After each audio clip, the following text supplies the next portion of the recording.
Intimate Journey by Natalie N.J. The clitoris is pure in purpose. It's the only organ in the body designed purely for pleasure.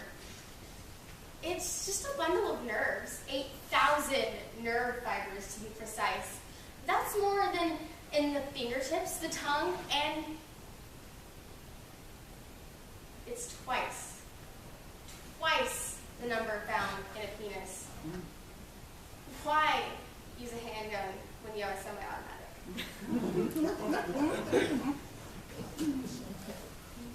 This monologue was based on an interview with a woman who had a good experience with a man because he liked to look at it.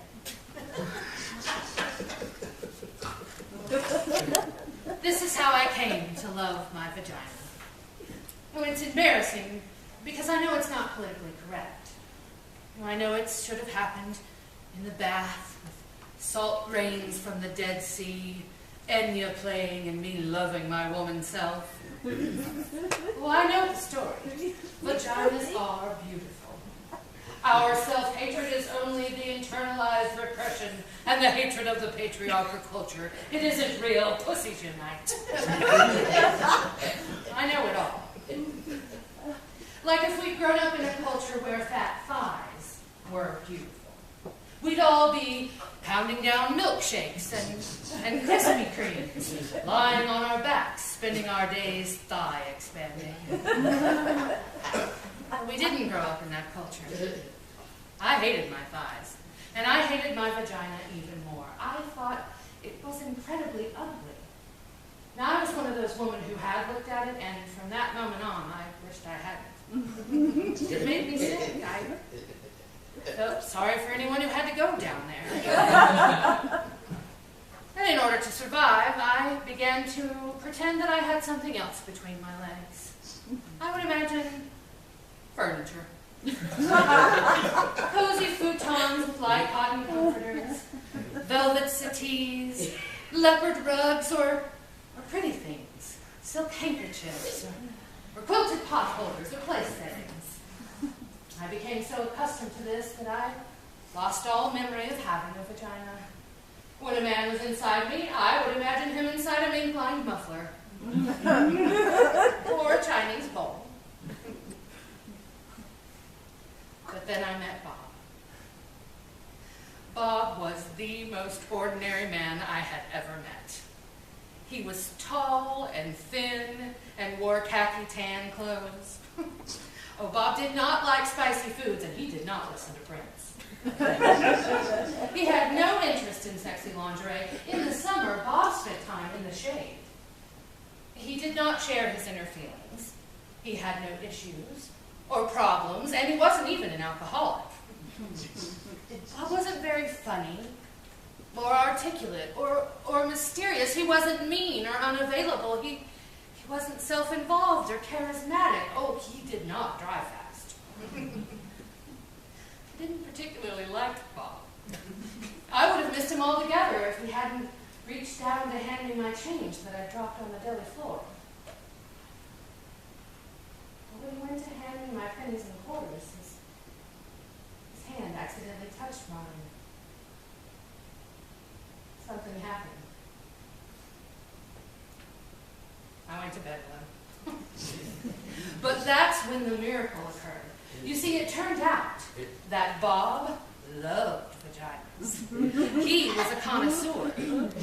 He loved the way they looked. He loved the way they felt. He loved the way they smelled, the way they tasted. But most importantly, he loved the way they looked. He had to look at them. The first time we had sex, he told me he had to see me. I'm right here, I said. No, you, he said. I have to see you. Turn on the light, I said. Thinking he was some weirdo and freaking out in the dark. And he turned on the light. Okay, he said. I'm ready to see you. Right here, I waved. Right here. Then he began to undress me. What are you doing, Bob? I said. I need to see you, he replied. No need, I said. Just do it. Need to see what you look like, he said. Oh, but you've seen a red leather couch before. Bob continued. He would not stop. I wanted to throw up and die. This is awfully intimate, I said. Can't you just do it? No, he said. It's who you are. I need to look. So, I held my breath, and he looked. And looked. And he got breathy and his face changed. Bob wasn't ordinary anymore. He looked like a hungry beast. You're so beautiful, I said. You're elegant and deep and innocent and wild. You saw that there, I said? It was like he read my palm. I saw that, he said. That and more. Much, much more. He stayed looking for almost an hour, as if he were looking at the moon, studying a map, staring into my eyes, but it was my vagina. I watched him there in the light looking at me, and he was so genuinely excited, so peaceful and euphoric that I began to get wet and turned on. I began to see myself the way he saw me. I began to feel beautiful and delicious, like a great painting or a waterfall.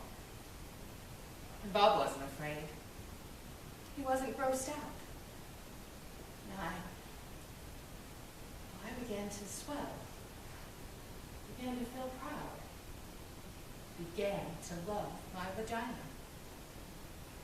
And Bob, he lost himself there. And I was there with him, in my vagina. And we were